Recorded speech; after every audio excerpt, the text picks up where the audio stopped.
angry man, and he's using his newfound fame to encourage others to stand up for community, too.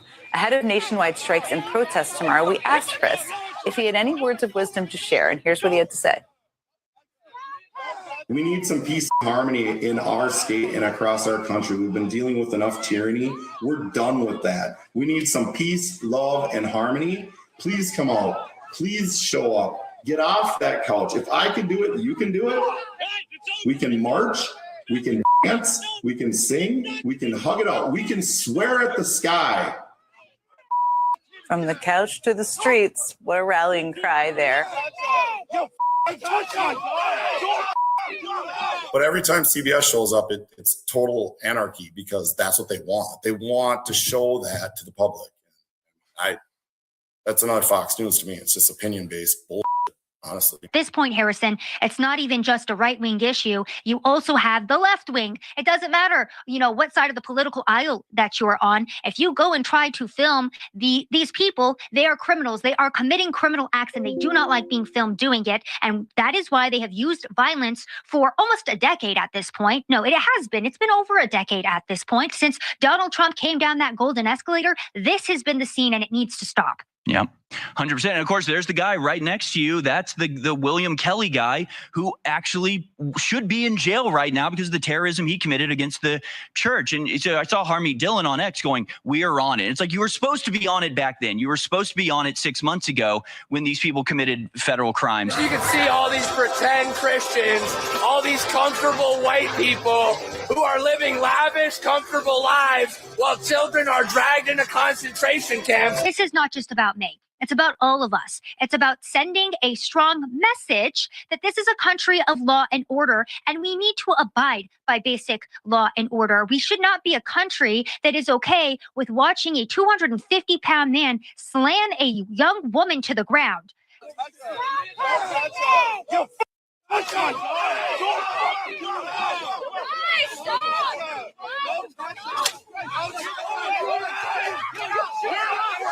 I got to call out Turning Point USA. They have millions of dollars, hundreds of millions of dollars in the bank, and they sent her out there after they saw what happened to Jake Lang when he was in Minneapolis and what they've seen happen to others.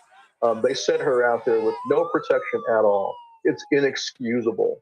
So that's why this is so frustrating. I said, okay, if they're not going to protect her, then we will. Like, Enrique Chario and I were just in the streets in Dallas protecting Alex Stein during the No Kings protest. He asked last minute for protective detail, and we did it. And we kept him from getting assaulted. So we will do the same for her. Since Charlie Kirk's assassination, this is now the third time that people have come up to me after I have not been interviewing, not been engaging, but simply being on the street and filming a protest, figured out I work for Turning Point USA, and have made a point to confront me, to threaten me, to harass me, and now brutally assault me to prove a point. So that's why this escalated, Laura. I wasn't interviewing anybody. I wasn't engaging with anybody. And I apologize. This is the first time I'm talking about this assault, and Hey,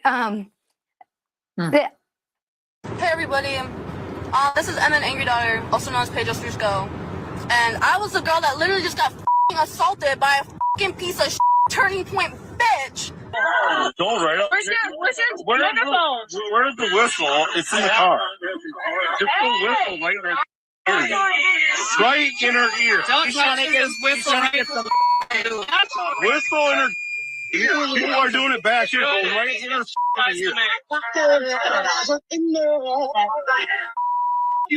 So again, you just have this crowd, this mob surrounding Savannah there. They don't realize they're in front of a camera that's streaming as they are literally plotting their attack right there. So that's pre-planning. That means you can't say, oh, this is the heat of the moment or whatever you'd want to argue in court. This is pre-planning. Oh, did you tackle her? Good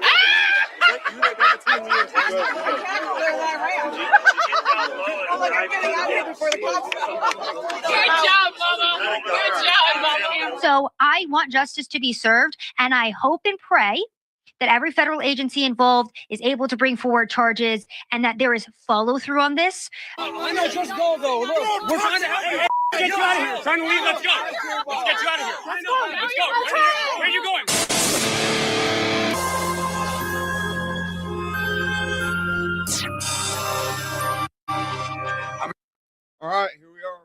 show. It is what is it? It's the 18th, right? It's April 18th, 2026. Thank you for being here Saturday night live. And we're here and we're going to get into some stuff tonight. As you know, if you've been around, the Saturday show isn't as long as the other shows, like Friday nights, usually the long one, 3 hours or whatever. But this one's going to be around an hour, hour and a half. We're going to just pull out the stops, get some stuff handled. We're going to look at some different things. Another scientist dead. We've talked about that quite a bit. We know that the UAP alien, what they used to call them when I was a kid, was they called them aliens. Now they're calling, they're basically talking about bringing them out. And I don't know if it's propaganda, some more propaganda to get us off the scent of where we need to be, like Charlie Kirk assassination, Epstein files, the things that are really making since Iran war, why is Trump going after, his main supporters? I mean, all that stuff. That's what we should be focused on. But for some reason, we're focused on other things, And so anyway, we got some of that. We're gonna do a little quick follow up on the Melania thing, and what else we got? Let's see what else we got. We got a bunch around. We got some stuff around the mass surveillance. We have another message for Bongino. It's what I did about a week or two ago. I don't think it's got enough traction, so we're gonna just run it again, and then we're gonna put it back up on all the channels and see if we can't get it to fly. Things like that should be really making traction, and it really doesn't. And I don't know if it's because I'm so strangled on X, because I am definitely, used to get tons of views. Now I have to struggle just to get, a couple hundred views, which is weird because it used to be, do a show 3,000 viewers right off the bat. I'm small. I'm a smaller show. I'm relatively new, and all that stuff. But they throttled me years ago, and I've never been able to recover from it. So if you can, if you don't mind, hit the subscribe button on all the different platforms. We're on YouTube, X, Rumble, Getter. We're actually even on Twitch and Kick, and we're doing our best to get out there as much as we can. Just want to we just want to do our best to make an impact to this world that's super crazy. And so we just bring the truth, and wherever we follow the trail, wherever it goes, good or bad, we just follow it. And that's what we do here. So, I pride myself on doing a good job of like giving you whatever the hell it is. Try to stay right on the middle. It's hard to stay in the middle a lot of times because, I just want to, go crazy on Trump sometimes because of some of the things that he's doing. And sometimes I want to praise him. Like today, I have a very good report from what Trump has done. So we're going to cover that.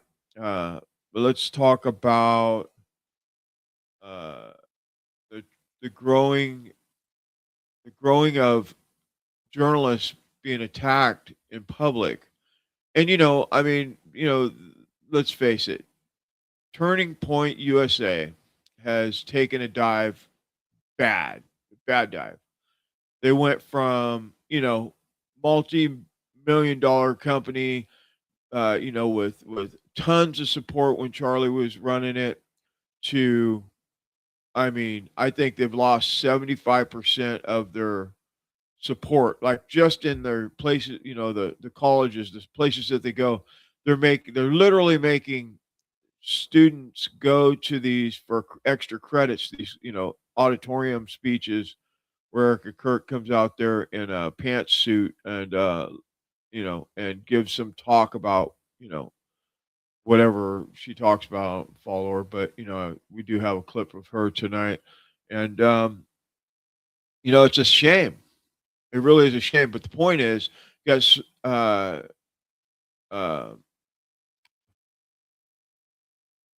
Savannah Hernandez, sorry, my brain, it takes me a minute to get warmed up here, I think. Savannah Hernandez out there, all she's doing is video video. She wasn't even really, doing any like interviews or anything. She was just out there, and they were just all in her face and all that stuff. Some dude, big old dude, pushed her to the ground. Just it's just sad. It's just sad. And really, Turning Point should have some big motherfuckers like me out there protecting her, but of course they don't. And so she got beat up, got a concussion. It's not good. She's under 4'5". She's like 4'11", 5 foot tall, and you got some big old ogre looking dude knocking her to the ground. It's just very not very classy, if you know what I mean. Anyway, all right. So that's my little thing here. We really want to go hit the streets. I mean, we really do. Me and John, we really want to go out there, make an impact. And we may. We'll see. We'll see how it goes. Right now, we're just doing this show in the studio in this little hot box. You know what I mean? So anyway, all right, where we at? Historic reform. Okay, historic reform. And how I want to label this, or how I want to pitch this to you, is I want to start with Joe Rogan was talking to Ben Affleck and Matt Damon a while back about this treatment that helps PTSD and people that are addicted to drugs, specifically fentanyl and opioids and all that stuff. And it's a psychedelic. And Joe Rogan's talked about psychedelics on his show for years, and they just got it approved. But I want to go back in time to when he was talking about it. And then I want to show you what happened in the White House today. So stand by. What is ibogaine? It's from the iboga tree, and it is a psychedelic that is in no way recreational. It is a very difficult experience. It's not fun for anybody. It's basically like you see your entire life play out before you. You see where all your problems come from. You see where all of your emotional hitches are. Not only that, it rewires the brain. So the physical pathways to addiction, like someone just addicted to opiates, gone. But it does help people that have brain damage as well. Some sort of neuroregeneration. Yeah. It's amazing. It's amazing. But all these soldiers are coming back with PTSD and drug addiction and a lot of CTE from, bombs blowing up and IEDs and concussions. And the only thing that's helping them is psychedelics. So it's kind of like in Texas, former Governor Rick Perry has started the ibogaine initiative. So they're using ibogaine to help all of these different soldiers. So these guys are living with this PTSD all the time. And then they have to live in real life. They're supposed to go home, and they're supposed to just be a normal dad and a normal neighbor. And their head is just a hurricane of chaos. And ibogaine has been very beneficial for those people. There's stuff out there that can help people, but a large percentage of these fighters are silently suffering. Today, I'm pleased to announce historic reforms to dramatically accelerate access to new medical research and treatments based on psychedelic drugs. In many cases, these experimental treatments have shown life-changing potential for those suffering from severe mental illness and depression, including our cherished veterans. Our veterans are having a tremendous hard time. The suicide rate, we have it down a little bit, but they are having a hard time. And I got a call from a number of people, including the great Joe Rogan. And he said, we have to do something about this. And I looked into it. I called Bobby, I called Oz, I called Marty and Jay. And it was uniform support. And I said, so why would we wait 3 or 4 years to get it done? Or 10 years, frankly. Let's get it done immediately. And that's what happened. This has probably never been anything happened so quickly. Everybody is so strongly in favor of this. It's for a lot of people, but it's for our military in particular. The suicide epidemic among veterans is a national tragedy. Since 9/11, we've lost over 21 times more veteran lives to suicide than on the battlefield. So we lose, think of that, 21 times more. And today we're bringing them new hope. I think you're going to see a big difference and a big reduction in that number. I want to say that I'm here because of the man to my left. Brian Hubbard and former Texas Governor Rick Perry came on my podcast. They told me how impactful this medicine is. And having that conversation with them, millions of people got a chance to hear their story, hear the stories of all the different people that have had life-changing experiences from it. And I want Brian to be able to speak about this. Good. Brian, please. Thank you, sir. I heard that show. You have no trouble speaking. He's got no trouble speaking. I want to assure you that my presence here is the most concrete affirmation that God has a wonderful sense of humor.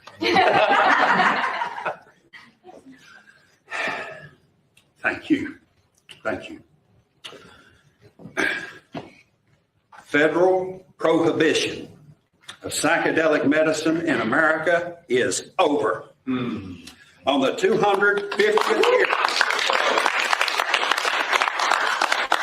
on the 250th year of our nation's founding, everyone who has fought for this day through decades of monumental struggle, sacrifice, and suffering can now declare a seminal victory for life, liberty, and the pursuit of happiness. Rights we bear as images of our eternal Creator, whose essence is almighty, eternal, unconditional love for each and every one of us. This is the end of the beginning. We have moved mountains, yet there are mountains to move. Government systems which have relentlessly suppressed psychedelics are the same systems which will now manage their emergence. We dare not let our guard down for 1 second and be hair trigger ready to impose accountability for incompetence, obstruction, or failure. Credit belongs where credit is due. With this executive order, President Trump has delivered an epic victory for all humanity. I thank him for having the courage to make this happen, and my mission brother, Joe Rogan, for having the spine to make the ask. To our brothers and sisters in Gabon, you have our deepest gratitude for your stewardship of the sacred tree grown for the healing of nations. I will do my best to deliver the respect and honor you deserve for helping heal this nation. It is my joy to deliver these good tidings unto the meek, which will hopefully bind up the brokenhearted, proclaim liberty to the captives, and the opening of the prison to all who are bound. God bless you, and God bless America. Thank you.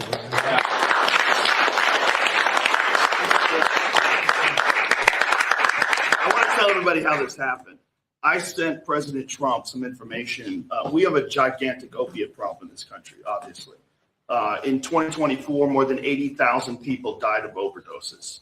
It's a horrible number. And there's more than 5 million people that are addicted to opiates right now in this country. With 1 dose of Ibogaine, more than 80% of people are free of that addiction. With 2 doses, it's more than 90%. I sent him that information. The text message came back, sounds great. Do you want FDA approval? Let's do it. It was literally that quick. These drugs are illegal not because they're harmful. They're illegal because of the 1970 Controlled Substances Act that was passed by the Richard Nixon administration.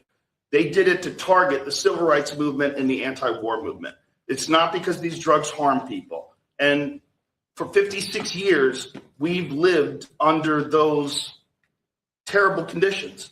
We're free of that now. We're free of that now. Thanks to all these people that you see next to me, and thanks to President Trump. Yeah, that's huge, man, because when you think about what happens to people, just, like we just buried a kid last week from fentanyl. I mean, these kids get caught up, and it's worse than just. So I've been clean 24 years, a little over 24 years. So I know what the horrors of addiction are. Can you imagine what it? I'm not a military person, so can you imagine what it is when you're clearing houses in Afghanistan and having to just kill people constantly, and then you get and all the drama and trauma that goes with being a vet in war, and you get out and you get sent back to this place where the VA doesn't do nothing for you. The people don't respect you hardly at all. I mean, just all the things that happens to just a veteran when he comes back from war, and having this so that they can, yeah, and it is a hallucinogenic. It's a psychotropic hallucinogen, where it's a thing that resets your mind so that you can heal from major trauma. They use it for they will use it for opioid addiction. It resets the brain. You can go to a treatment center. Let me just real quick, and I won't spend a whole bunch of time on this, but I think it's important uh, to express this, because what happens for someone that, like, I'm strung out on whatever, alcohol, drugs, whatever it is, and they go to a treatment. The treatment centers, they get you off of the drugs with what they call a detox. And then after you get you get done with the detox, 7-day, 10-day, 3-day, whatever it is, then they put you in a self-help treatment program. So as long as you have the willpower and the support, you can stay, sober, clean.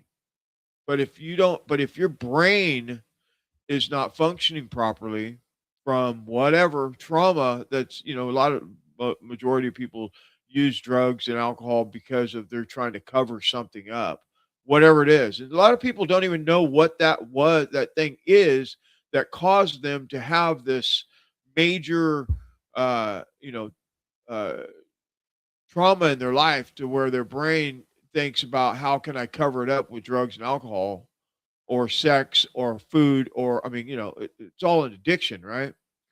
With this drug, if it's used properly under a doctor's supervision, I think it's something like a cardiologist administers this, it will save millions of lives.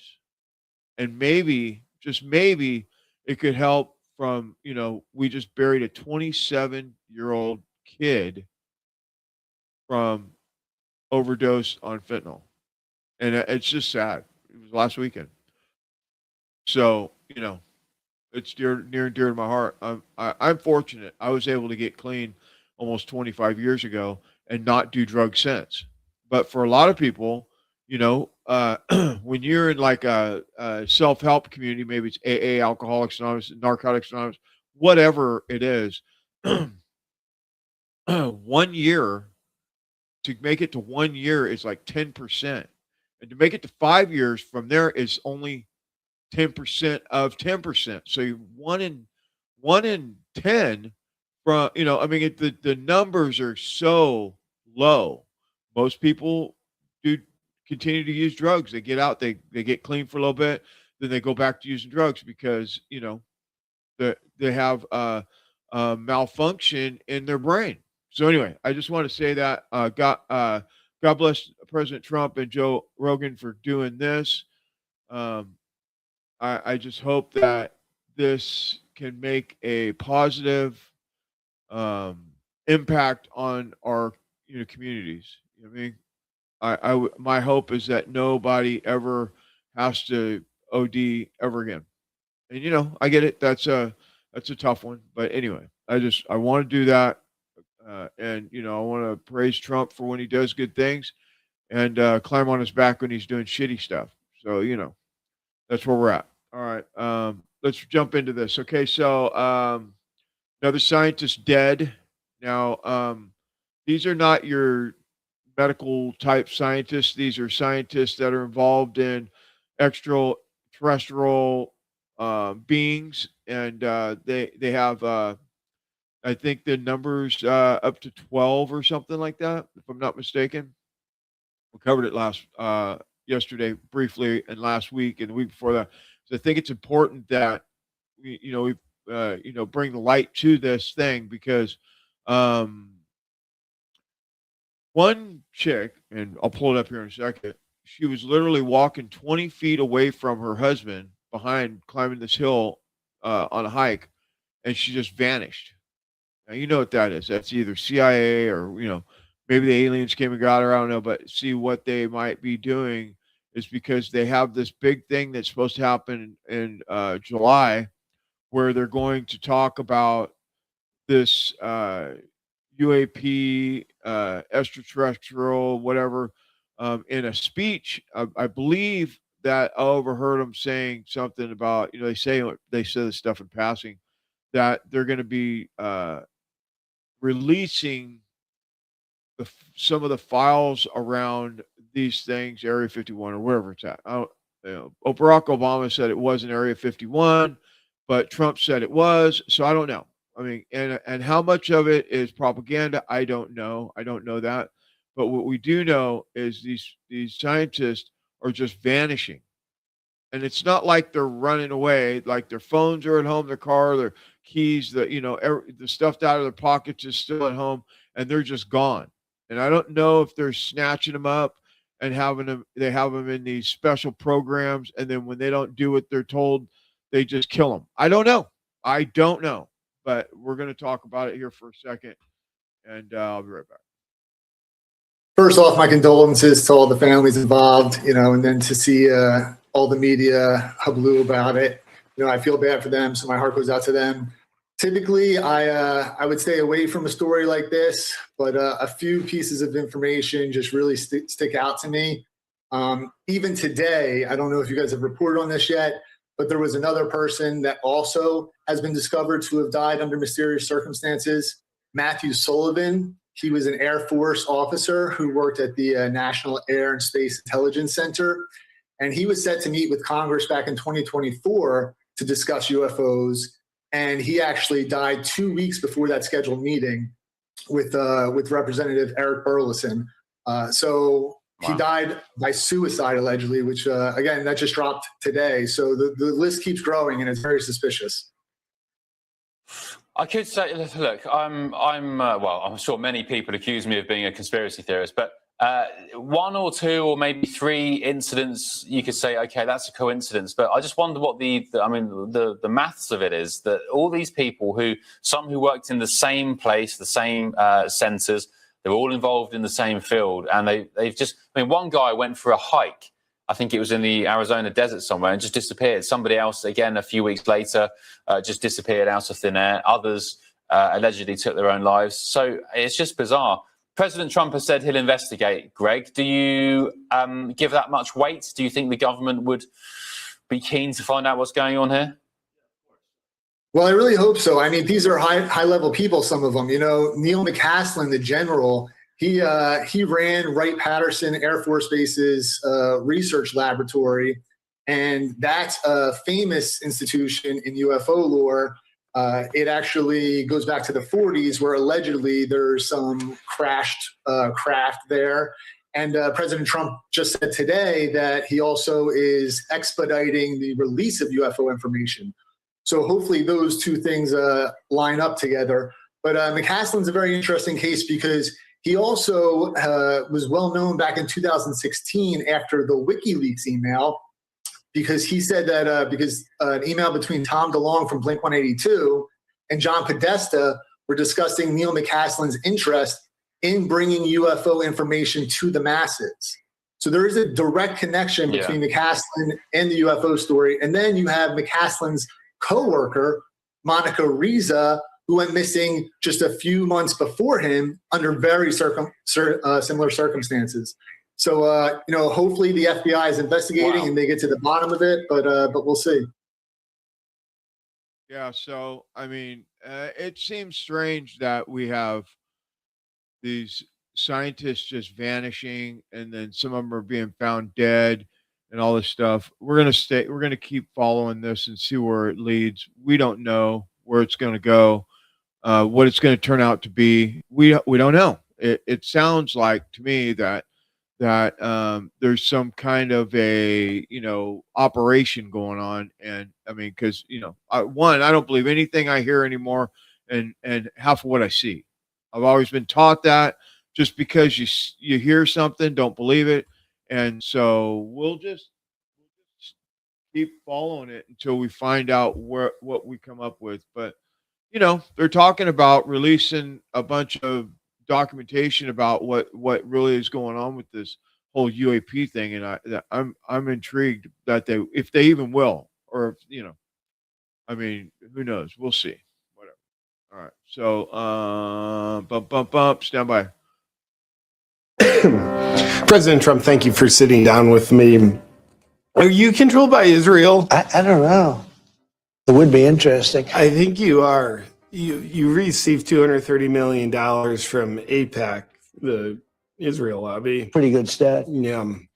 Mr. President, you have betrayed a lot of campaign promises. You started a new war covering for Epstein criminals. And people are just wondering, like, is he crazy? They're wondering, are you high? We're way high. Okay, we're way high. That kind of makes sense. Now, what are the limitations you'll put on Israel? Like, how far will you let them go in their war-hungry, like, Greater Israel Project ways? They will be able to do whatever they have to do. Yeah, they don't control you at all.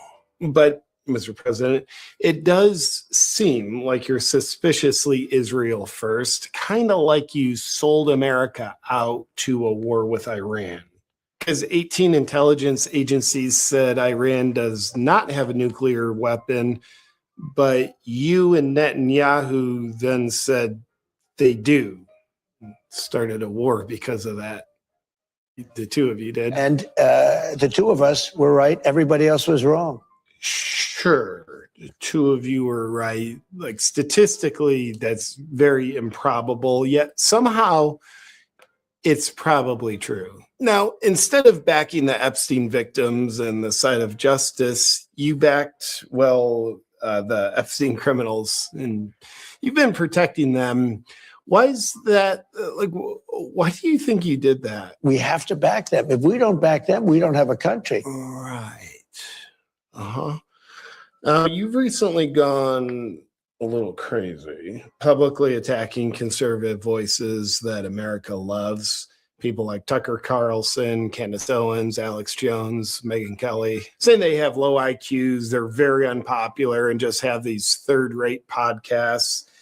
Tucker and Candace have #1 rated podcasts because they're so unpopular. And you know what? That's called making America great again. Indeed, because they're weak, unpopular people. Meanwhile, you formed the new MAGA, praising only very popular people like Ben Shapiro, Lindsey Graham, Mark Levin, these people that are really liked.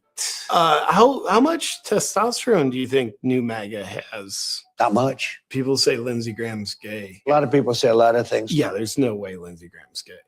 Like, when I hear the term definitely not gay, I'm just thinking Lindsey Graham. Sometimes compared to Lindsey Graham, I start thinking I'm gay. But anyway, you recently came out with a social media post really singing the praises of Mark Levin, who's great. And in it, you said, Mark is tough, strong, and brilliant, hence the nickname The Great One. He is a man of great wisdom and common sense. Sorry, I almost threw up in my mouth. Who truly loves our country. And those that speak ill of Mark will quickly fall by the wayside. They are not MAGA. I am. How did people respond to that when you said it? They thought we were stupid. They thought we were fools. They laughed at us. People were laughing at us. Mm-hmm. They still are, sir. But here's a sample of Mark Levin's tweets, his wisdom, as you call it, contributing to a very intelligent discourse. Mark Levin says, Nazi, Nazi, Nazi, Nazi, Nazi, Nazi, Nazi, Nazi, Nazi, Nazi, Nazi. And Nazi. Jesus, I need to see a doctor. Oh, I can see. I saw that picture you posted of you as a doctor. Maybe you could take a look at my cough. It would be interesting. With your medical degree, are you self-taught? So Melania held a news conference and said we need prosecutions against the Epstein criminals. It should have not happened. Yeah, she's a pistol, isn't she? But how did you feel when she did that? It was a very sad, to me, it was a very sad incident. But anyway, you keep shielding the Epstein criminals. I only do this for one reason, make America great again. And that's what we're doing. And the war? We're making America great again, greater than ever before. Our country is greater than ever before. Did you just keep saying that to brainwash me? I guess I'm considered to be a very strong president. You are a very strong president. I think the brainwashing worked. But thank you, Mr. President, for taking the time to sit down with me today. Thank you. We know Lindsey Graham's not gay, right? It's always important to me to have. Yeah. I had to throw that in there just right in the middle of what we're doing. So good news. Some more good news. Again, more good news about what Trump did. He signed an executive order getting rid of completely removing through executive order bio labs or Fauci, the whole how do I say it? I have to be careful because we're on YouTube. So gain of function. So I think I could say gain of function on here. Well, I said it twice, so we'll see if I get nuked for that. But it's funny because the other day they nuked me for an ad, or not an ad, it was a clip from CBS News, and they nuked me, and they said that it goes against their community guidelines. But I got it off the internet. So anyway, I don't know. These people are very interesting. Anyway, let's check this out on our way to the Erica Kirk, Charlie Kirk stuff that we're going to get into in the Iran war. Stand by. No, that's not it. That's it. The first relates to gain of function research. Gain of function research is a type of biomedical research where pathogens are adulterated, viruses are adulterated to make them more potent or to change the way that they function. Many people believe that gain of function research was one of the key causes of the COVID pandemic that struck us in the last decade. What this executive order does, first of all, it provides powerful new tools to enforce the ban on federal funding for gain of function research abroad. It also strengthens other oversight mechanisms related to that issue and creates an overarching strategy to ensure that biomedical research in general is being conducted safely and in a way that ultimately protects human health more. It's a big deal. It could have been that we wouldn't have had the problem we had. A lot of people say that, sir. If we had this done earlier. Thank you. Yeah, that's a big one. I don't know if any of these executive orders can be reversed when someone else is in office. I don't know. I don't really know that much about executive orders, how they operate or how they work. But I'm hoping that once it's signed, that's it. But I mean, they do whatever they want in the office of the President of the United States. Anyway, we found that out, didn't we? So anyway, let's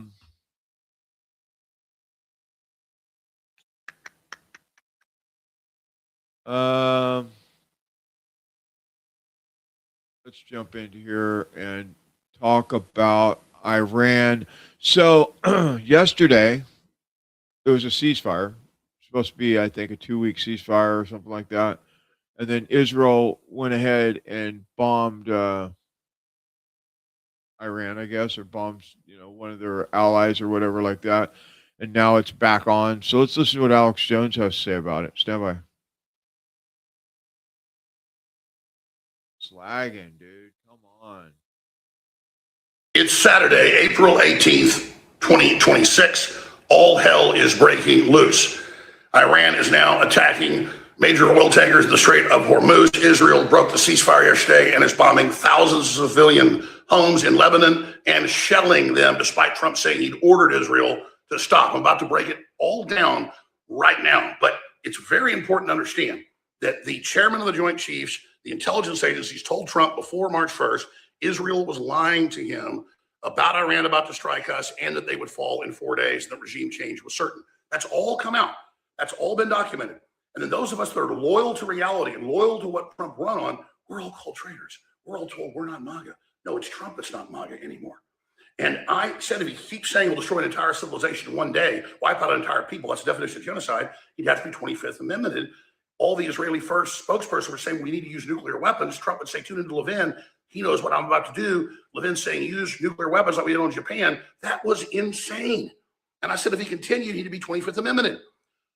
And then he's now said 28 times, you can look it up, that the war's been won and that Iran's given up. He said yesterday Iran was giving up their uranium, their weapons, everything, that we totally won, but Israel had to not attack them anymore. And then Israel attacked. And now Iran's doubled down, is actually attacking ships, not threatening to attack ships. And I see the comments all over my X feed and everywhere. Oh, Jones, you're a loser. The Strait's open again. We won the war. See, it's all great. It's all wonderful. Totally delusional. Totally insane. Do you understand it's on record that the Joint Chiefs of Staff, the Pentagon, and the 16 intelligence agencies told Trump that it was a horrible idea to attack Iran and laid out the scenarios we're now witnessing? That's what I studied. That's what I know. And now we're told we need ground troops, and it just gets worse and worse and worse. I also see the claims out there, and this isn't about me, but to understand the problem, that, oh, Jones and others are mad they didn't have access to Trump, and you know, they're mad that they criticized Trump, and now he kicked them off the Trump train. We're off the Trump train because he got off what he stood for before. Let's just be clear. I don't want to be at your cool kids table. I want to be far away from this stuff, but I want to put pressure on the administration to be sane. And I want the American people to do that, because that's what we're dealing with here, is a Trump going against everything he stood for. No prosecutions of the deep state, putting a Democrat lawyer in as the head of the DOJ, worse than even Bill Barr and Jeff Sessions, killing the removal of glyphosate, on and on and on. He did something good with Joe Rogan, today, so they can use hallucinogens in medical areas to get people off drugs and also for PTSD. Joe's pushed that for years, so that's a great idea. I still want Trump to do good. I still support him when he does good on policies and good cabinet members. But by sitting back and being a cult member and just saying yes, yes, yes to the neocons, we allow them to fully take control of Trump. There's a battle over this right now. And we're going to lose the midterms. His poll numbers are plunging. That affects the Republicans. These are facts, ladies and gentlemen. This is the reality. And you cannot ignore the fact that the Strait is closed. You cannot ignore the fact that Israel breaks the ceasefires. You cannot ignore that we are almost 2 months into all of this. And it's just getting worse by the day. And I see people say,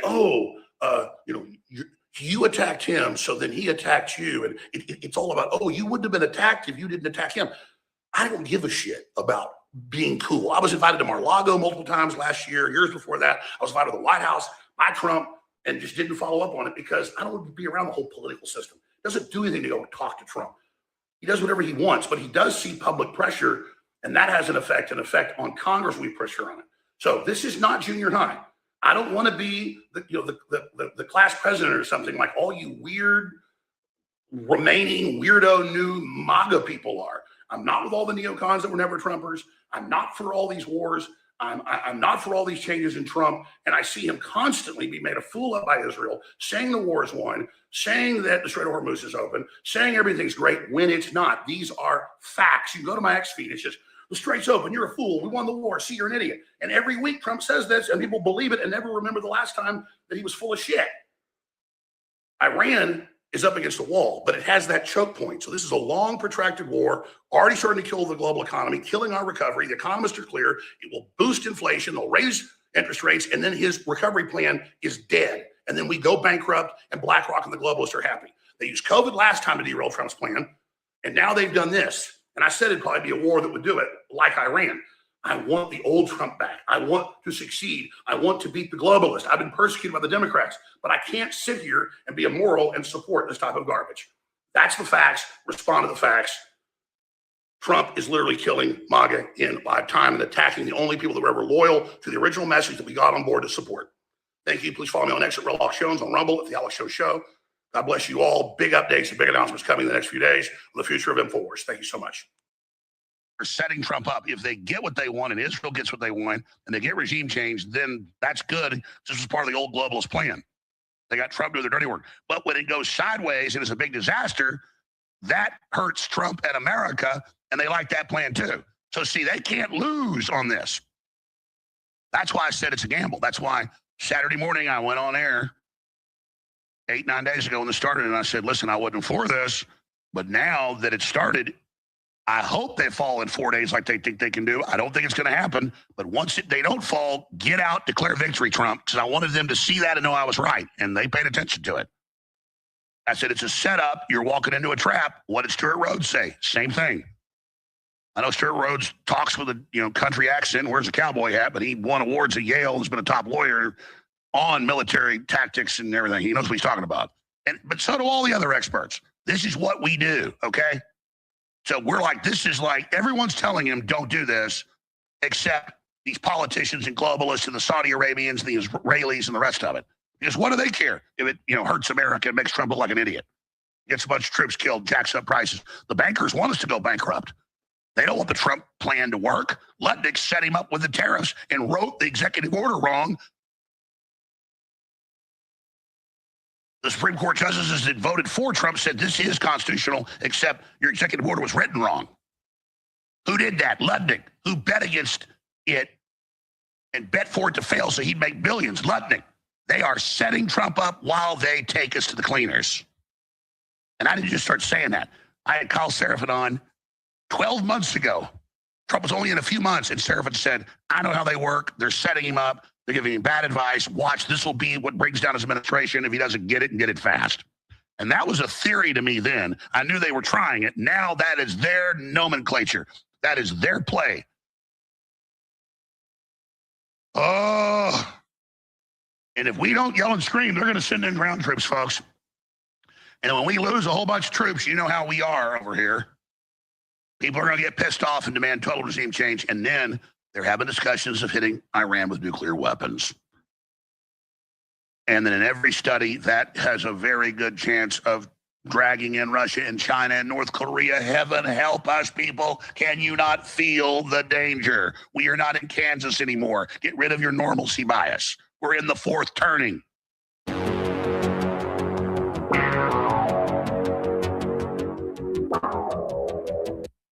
Yeah, so Alex Jones puts it pretty clear. And, whether you like Alex or not, what he's talking about is the truth. And he called it way back when this war first started. He called it out. And here we are. And one day we have a ceasefire. The next day we don't. We put another ceasefire in place. Israel's Bibi Netanyahu says, no, I don't agree to that. And then he starts bombing them. And then we just go right back. So it's back and forth, back and forth, back and forth. And really what needs to happen is Israel needs to be dealt with, because that's what's going on. Israel keeps breaking these deals because they keep bombing Iran or whoever they're bombing over there. I don't know all the different countries over there that's part of Iran. I don't know, but I know that just keeps happening. And here we are, almost 2 months into this, and it's just horrible, man. It's just horrible. Anyway, and then Iran puts this out. Check this out. Hey y'all, this one's for the timeline.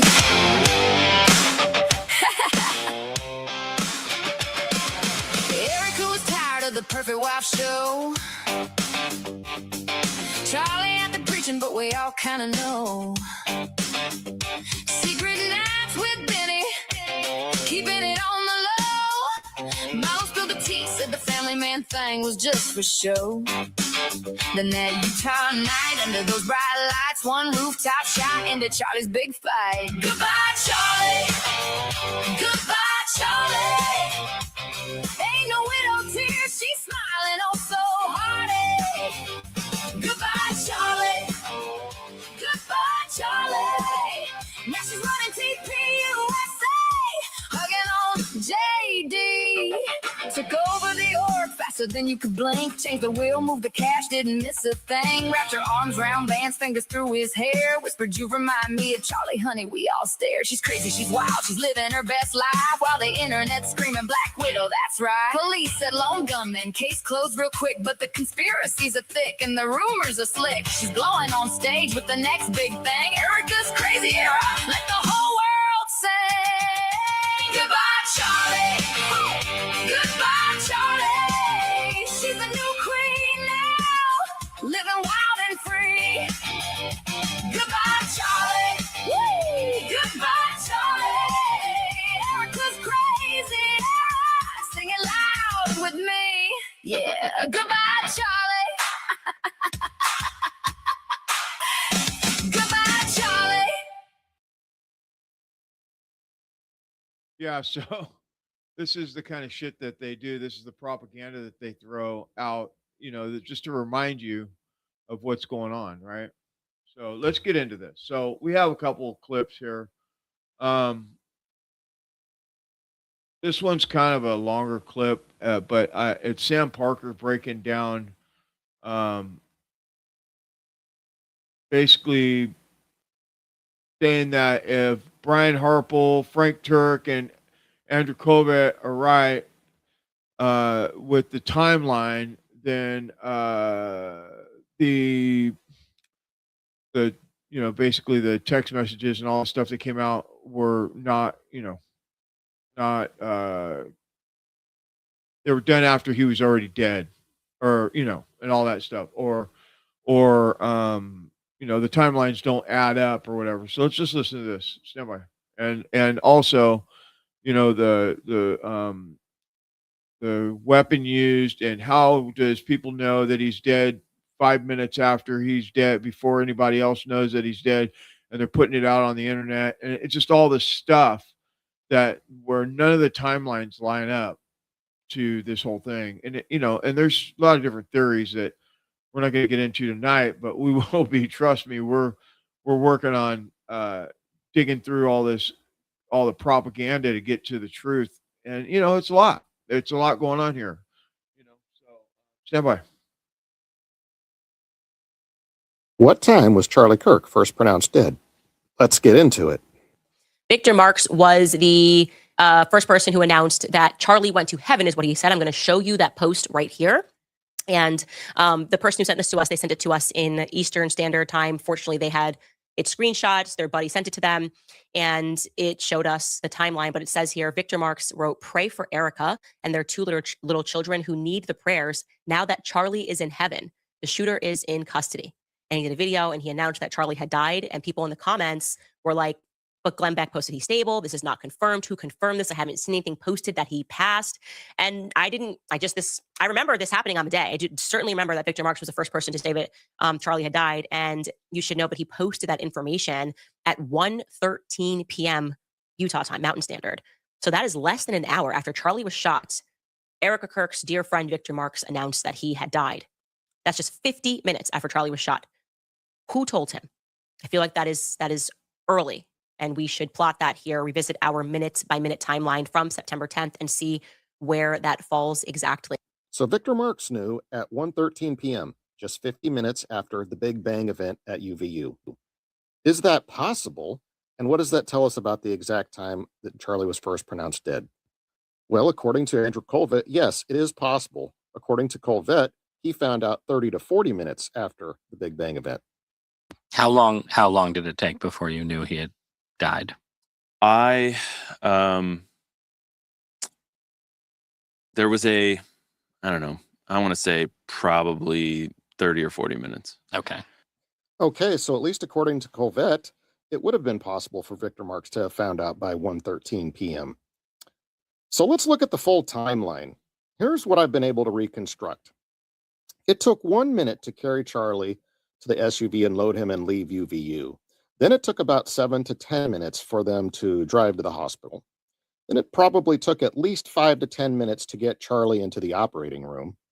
And then we're told that they were working on Charlie for 20 to 30 minutes in the operating room before the surgeon pronounced him dead. So that adds up to about 33 to 50 minutes total, which Andrew Colvette's 40 minutes fits nicely inside of, which gives us an earliest estimated time of death pronouncement between 12:56 p.m. and 1:13 p.m. 1:13 p.m. again being the time that Victor Marks posted to social media that Charlie had passed away. So that 1:13 time, that is the upper bound of the minimum possible time, given what we know. So if you're satisfied with this, you can stop the video now. I am going to show you all the receipts, though, of how I arrived at this information. Police scanner data, and also testimonials from Brian Harpole and Frank Turek. And of course, the exact timeline of the moments of Charlie's death at UVU itself. Let's get into that now. Not counting gang violence. Great.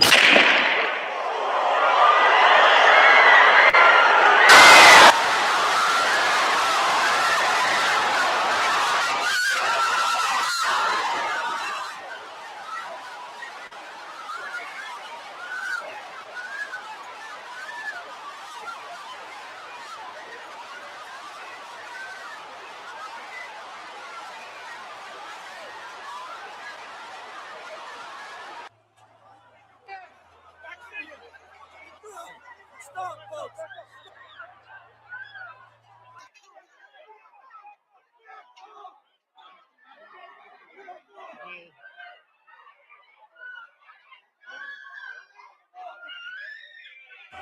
Go.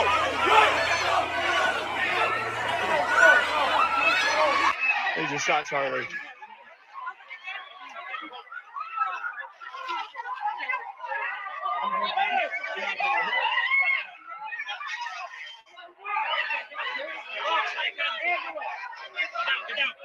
He's dead. God help him.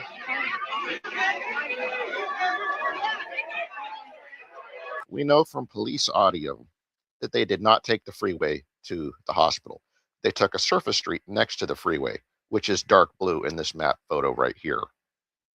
Now, under normal circumstances, it would take somebody 8 to 12 minutes to travel that route, but they were traveling at a high speed, right? Justin was driving at a high speed. We're going to listen to them tell us that. Now, freeway would have taken 6 to 9 minutes. So I'm going to split the difference here because they were not on the freeway, but they were driving high speed. So I'm going to say it took them 7 to 10 minutes to get to the hospital. Let's listen to that audio now. 212, everybody get off the radio. I've got a black SUV northbound on Wolverine Way. Passenger door is open. Someone's trying to hang out of it. I assume this is possibly another victim. They've got one hanging out of the car. And I just said, go. And we didn't even attempt to close it. I told Justin, go, go, go. So he takes off. Dan's already got the route done. We know that because we've done it. And so we take off in direct action. We get out onto the main road, and we're in a slick SUV, no lights, sirens. And so we're breaking our own intersections. We're cutting our own traffic. We're doing everything ourselves. Justin's driving. I mean, he's a trained driver. I mean, that's what our guys go to driving school for, just for that. It's expensive. It costs a lot. It's a need. And it paid off because he drove like a champion. Dan's up in there calling out right lefts. Well, this is next turn, 200 meters left.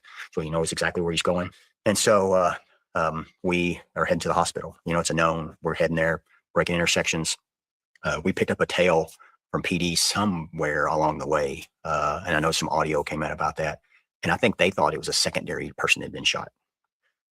We get to the hospital. Actually, we make it to the hospital through the traffic. We've got full wound pack in. We get out and we carry in to the door. Once we make it into the door, we see a gurney on the left-hand side. We put him on a gurney, and then I wheel him into a room. I start giving the patient information to the staff there. I end up getting on top of him and cutting the shirt that he had on off, that white Freedom shirt. And so I cut it off so they could get to him, so that I didn't articulate this to them, but I wanted to get that stuff off so they could put a defibrillator on him. And so, and then started talking about pushing drugs. And so I was back and forth with them on drugs and defibrillator. And so then, once you get that shirt cut off and moved out of the way, there's enough of medical professionals in there. And so I just want to get out of their way. And so I got out of their way and walked out of the room. And so they ended up working him in the room, and they ended up taking him to the OR. because they got a pulse. They did get a pulse? They did get a pulse. Now, it is true, when we got to the hospital and they started working on him right away, they did get a pulse back. And so Rick and I were just, everyone's praying. We're just praying for a miracle. We had a small sliver of hope.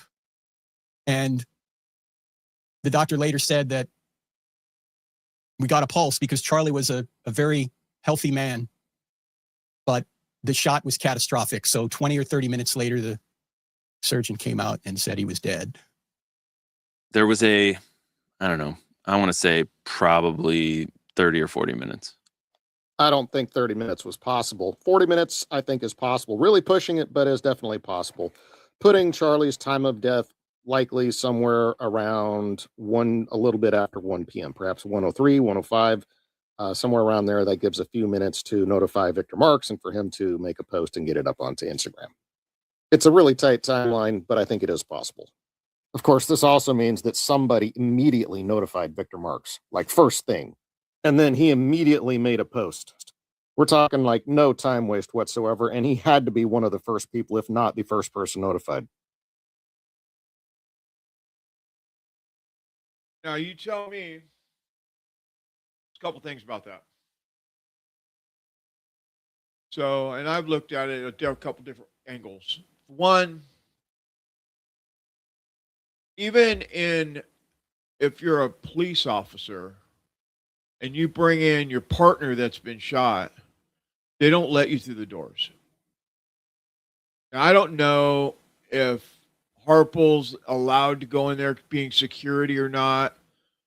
I would lean more towards no. So he's saying that he cut Charlie's shirt off. So you're telling me that the medical staff at the hospital handed him scissors and had him cut off the shirt? Or he's got a pair of scissors in his pocket? That doesn't make sense. That doesn't make sense at all. And I've looked at this a couple, different ways.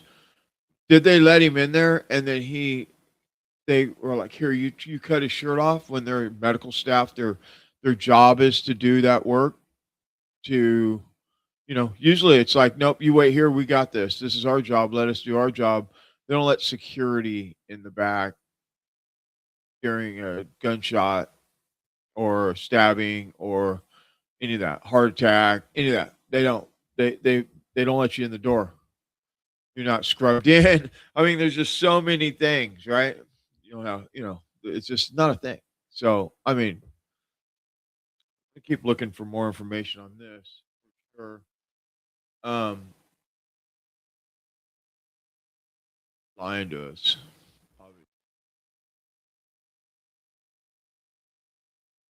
Definitely telling us a crock of shit. So let's listen to what Barron and Leon was talking about a little while ago on the show, talking about the fragments, fragments that they did or didn't find on Charlie Kirk when they had him, because I guess they newly released bullet fragments evidence with Charlie Kirk case. Baron, what exactly did they find and we haven't seen the ME's report, the medical examiners, we haven't seen autopsy pictures, none of that stuff. But what exactly did they find when that pathologist took out from Charlie? What is it that he pulled from his neck, cervical area, C2 to C7 and then T1? What is it they're going to show here? This is what we found. What is it? Well, you're making an assumption that we've not yet heard. You're assuming facts, not in evidence, counselor. Won't be the first time. You're assuming something was pulled from his body, and that has not been established. What we have learned is that there were four lead fragments, and a bullet jacket fragment recovered at the autopsy scene, but we don't know where they were, and we don't know whether it makes sense that they were shot into him. I'm trying to avoid using any words that'll get you right. Anything, but we haven't been told that. We haven't seen that. We haven't seen the autopsy report. We haven't heard from the doctor. We haven't heard from the medical examiner. So all we know is that we have fragments recovered from, we believe, Charlie Kirk. Certainly the way the motion reads that it's Charlie Kirk, but we don't know whether it makes sense that they were deposited there from a rifle ejection. I'm trying my best here to keep combustion of a projectile. And yeah. In other words, what if someone just stuffed them down in the bottom of the neck right here, and you look and an autopsy expert reviews it and says, well, that's not where that would be if this was what happened. That's ludicrous. I'm also curious, because you brought this up, does it make sense where they are? I'm curious if the defense will put on an expert that says this type of round would not have remained in his body. First, let me, again, I'm jumping ahead of time. In my mind, I am going to have, in this perfect world where, let's say the judge denies all the motions to suppress, motions limiting the whole bit, it goes past the JOA, judgment of acquittal, the defense has it. One of my witnesses in no particular order is going to be Gunnery Sergeant Baron Coleman, United States Marine Corps. Gunny, what do you think of that shot? And he's going to look at you and say, are you kidding me? And then he's going to talk about that and how difficult it would be. And then you're going to talk about later on the difficulty of if you were to look at this, like you said, the idea of a 30-06 hitting this titanium bone by virtue of this great diet and clean living and not remove certain appendages, that's unheard of, especially when that one, I saw the one picture from Candace, that one video, behind him, there's nothing. So then later on, and there's nobody get this in, but as you know, there have been alternative theories as far as different types of lavalier microphones perhaps being used, and that's going to be tough because you have to introduce that as a theory. So with all of that, and somebody were to say, okay, if I can't show that this person was actually hit or whatever by something that resembles what one would call a bullet, that's almost like saying there's no connection again, irrespective of what you found at the scene with the DNA. If I found pebbles or driveway gravel or whatever, it wouldn't matter. So we have so many paths of not only reasonable doubt, but the evidence being completely derailed. So they're going to have a pretty clean case to stop all of these chances of reasonable doubt. I think so. I was watching actually right before I came on, about 15 minutes before I jumped on with you. I was watching a bullet expert shoot different rounds through paper plates. So he lined up 1,000 paper plates and he shot a 22 LR round into it. And it went 50 plates in or something. And then he shot a 9mm. It went maybe 150 plates. And then he shot a 5.56 round. And it went like 300 plates. Then he shot a 30-06 round. It went 900 and something paper plates deep. I mean, I'm talking 8 feet of paper plates. And were they Chinette? Just kidding. They were good. They were nice. They were good, sturdy paper plates. But what I'm saying is, it's inconceivable to any person with firearms experience that this thing would enter into, not directly in the middle where it would hit his would it hit his spine. It entered off to the side a pretty good amount. It was only at a 9-degree angle. It would have gone right beside his spine and 100 yards behind him. And the cavitation in his neck would have just, I think, exploded it. It would have just, I mean, the human skin only stretches so far. Right. And the cavitation event would have been 3 or 4 times the circumference. And can you also see Baron using some type of an experiment, a demonstration? Let me show you, up to and including various skulls or whatever from packing houses. This is a steer. This is a goat. This is boom. Now, yeah. So we covered. I have a theory. You're welcome to go back and look at it. Probably 232, maybe 235, somewhere around in there, about a month ago or whatever, where I showed that most likely Charlie Kirk was shot from behind the ear, from up this way, and it went in this way, and it came out here. If you remember correctly, right in the beginning, right soon as it happened, they were talking about that they were combing the area looking for, bullet fragments or whatever on the ground. There are pictures of different types of firearm, or different types of bullets in the air. My theory that I'm sticking with right now until I'm proved otherwise is he was shot from behind the ear. The shot from behind the right ear came out the left, and then he was shot in the chest by a palm gun from 15 feet away or whatever. The dude with the palm gun in his shirt. And it all makes complete sense to me. And if somebody else can show me something different, I'm all for it. It's not a leveler mic and all that stuff. I mean, there may have been one. There may have been several different types of things that they had for backups, because this was not a what do you call it, furry nut job. This was a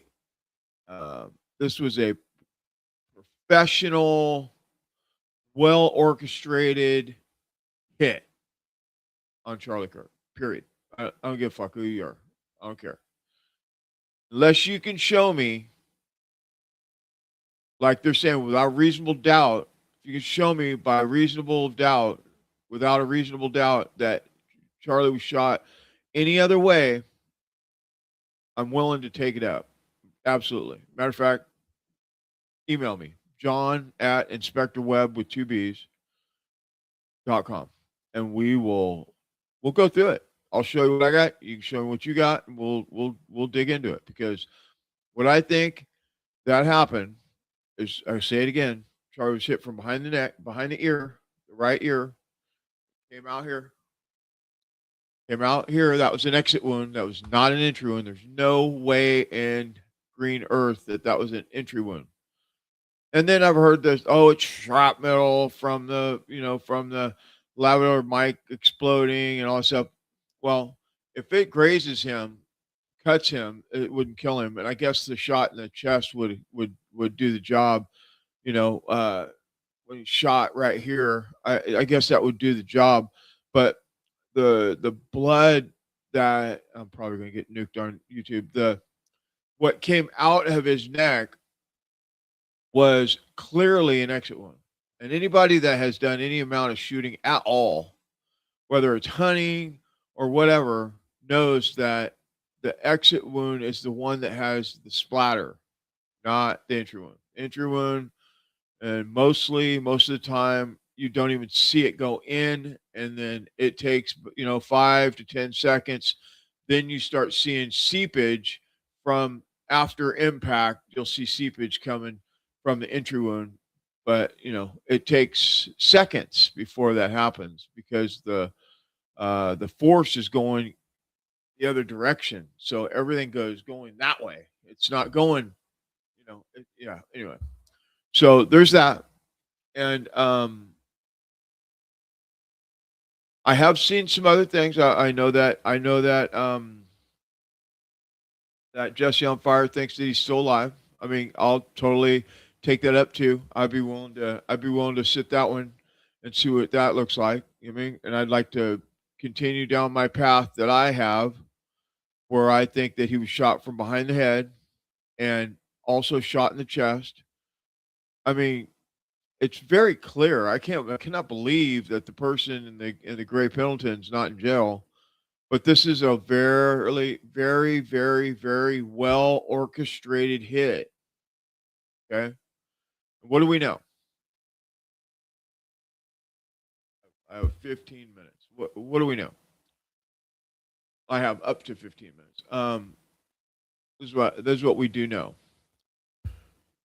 Charlie was being paid by the Israel lobby, mob, whatever you want to call them, AIPAC, Mossad, whoever he paid by, the mafia, Israel mafia, right? Basically, I mean, and he was getting hundreds of thousands, hundreds of millions of dollars from them, and then he was like, "Hey, I'm getting off the Israel train. This is not what's good for America." He was also hot on the trail about the Israel war. Iran war, and he was like, I don't support this. You can't, and he actually went to the White House at least once that I know of to talk Trump into not going to war with Iran. Remember that? And then, and I do believe this. I absolutely, in my heart, believe that Charlie Kirk was the first casualty of the Iran war. That's what I believe.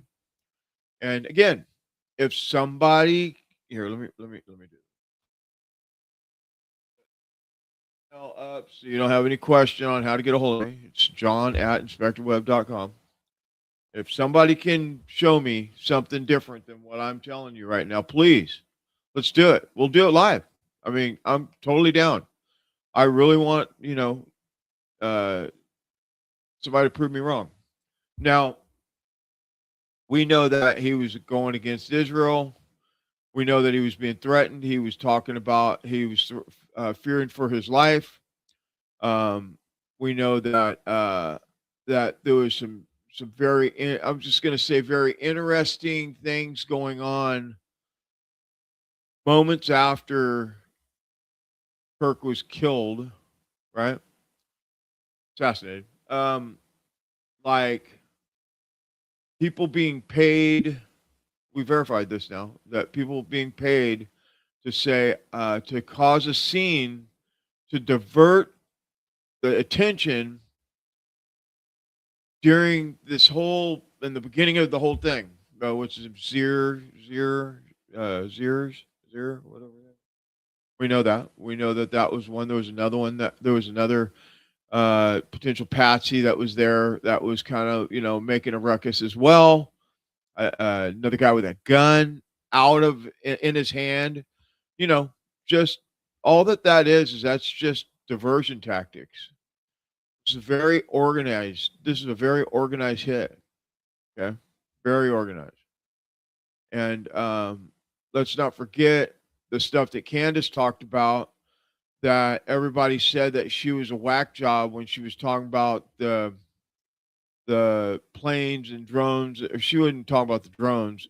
I was, but the planes. And I showed you how there's manned drones that run, or manned aircraft that runs unmanned drones off of them, that have capability through Dawkin Industries, I think it's called. Dawkin Industries. They have machine guns on their drones, or rifles on their drones. We covered it. Got to go back and look at that. Maybe I'll go back and find it and repost it. It's hard to find my stuff though, because X has what's it called, shadow banned me for reasons I don't know why. Probably because when I was covering because they banned me for the longest, and then when I got my thing back when Elon Musk came in, I was doing really well for a minute there. I mean, a short time. I was doing well for a short time, few months, 6 months maybe. And then all of a sudden I got nuked, and I don't know if it's because I started talking about vaccines or cancer, or who knows. I don't know. Who knows what I was talking. Maybe I was talking. I don't know what I was talking about, because I talk about whatever it is, and I've been kind of paying attention to what other people are saying, creators or whatever, show hosts, whatever you want to call us, how they operate so that they can get past the censorship. You know what I mean? So I've been doing my best to kind of get around that, because you can't find my stuff, because I have good content that you can't find, because they keep me on in a closet somewhere. So anyway, I think I'll go back tomorrow and pull that. I'll make some time and I'll go pull that that one that I did about the shooting behind the ear, and put it up top so you can find it instead of you having to go look for it. Because I think that people need to know the truth. It's very, very, very, very organized assassination. Okay.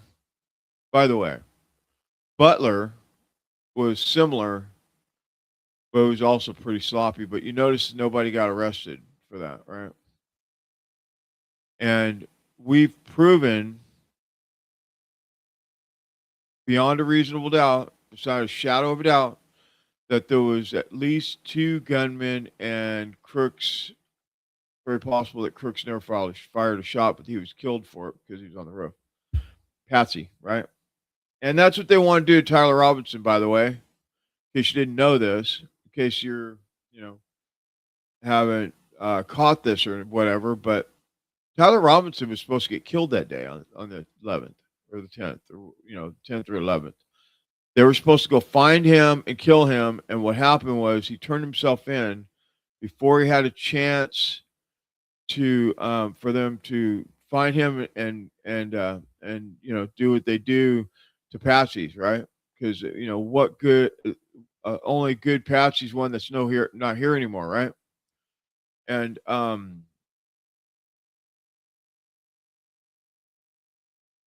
think that we all need to know the truth about all this stuff. Butler, there was people that were killed there. So it wasn't like, oh, it was somebody said, there was all that going around where, oh, that was all propaganda and Trump wasn't shot and it was all that stuff and all that all the things that happened. But there's too many people on the case right after that shooting talking about bullet trajectory and all that stuff for it to not be real. Okay. When you look back at it now, after all the things that's happened in the last, 3-4 months with Trump, I'm like, could any of that other stuff been true? Because right away when I think I'm onto something, and I'm good with it, and then all of a sudden I take a step back, 30,000 foot view back, and I start looking at stuff, and I'm like, man, was I mistaken? Was I propagandized? Was I not getting was I not seeing this clearly? So I do that. I do that. And so far, I believe that there was at least 2 shooters. I mean, they found a what's it called? They found a bird's nest, in a tree. That's not the right name for it. I can't think of what the name of it is right now. I'm not a gun enthusiast. Not necessarily. So, but I did do some work around that. And so yeah. So you want to look at that. You want to see what the hell is going on with this. And before we get out of here, though, we'll talk about this mass surveillance. We'll be going into this more because more stuff is coming out because now that they've just had a preliminary hearing and all that stuff. We're going to start getting into this. I'm going to dedicate some time to the Charlie Kirk situation. Excuse me. And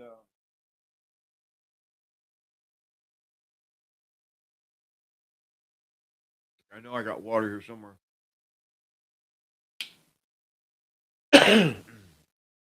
Excuse me. All right, so let's do this. Ben Swan, mass surveillance. We want to cover this for sure. The FISA stuff, and the 702 and all that stuff. It's just not. It's not what we signed up for. Not what I signed. Let me just speak for myself. I did not sign up for mass surveillance, right? And we talked about last night briefly. Mass surveillance, they pitch it to Congress or whoever's going to vote on it as, something to spy on our adversaries in other countries, but then they use it on us in the United States. And anything that can be used against us in the United States that's unconstitutional should, not be allowed, period. It's unconstitutional. And they're doing it anyway, because that's what this government does. That's what all governments do. Because remember, the deep state never leave, and all the cabinet placements, they're the ones that come and go, but the deep state, they're always there. and they're the ones really running the White House. Remember that. Always remember that. Just because Trump's in office and RFK's in one spot and Tulsi Gabbard's in another, and all these people are in these placements, they are not running it.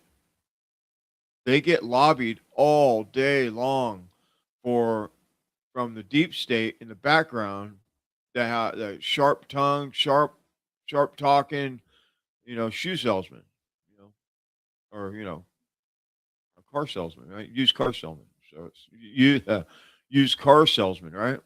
They know exactly what to say to you to get you in just enough fear, to get you to make just enough stupid fucking moves to where the things that happen in our country happen, and they keep happening because they're just enough smarter than you to get it done. The deep state. Anyway, all right. Can I do this in a few minutes? Let's see if we can get this done.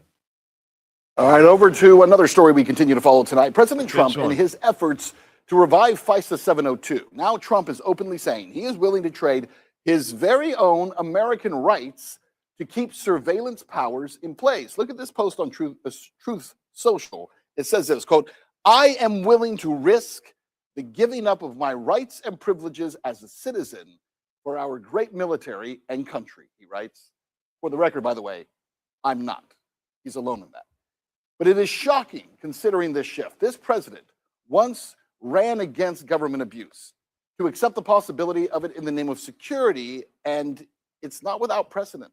Remember 9/11, President George W. Bush's NSA surveillance programs and the Patriot Act that divided the country? What a horrible piece of legislation that was. Americans who voted for Bush were up in arms, some of them were, and ready to impeach him for what many were claiming was this egregious act against privacy of American citizens, and it was, including language pertaining to indefinite detention.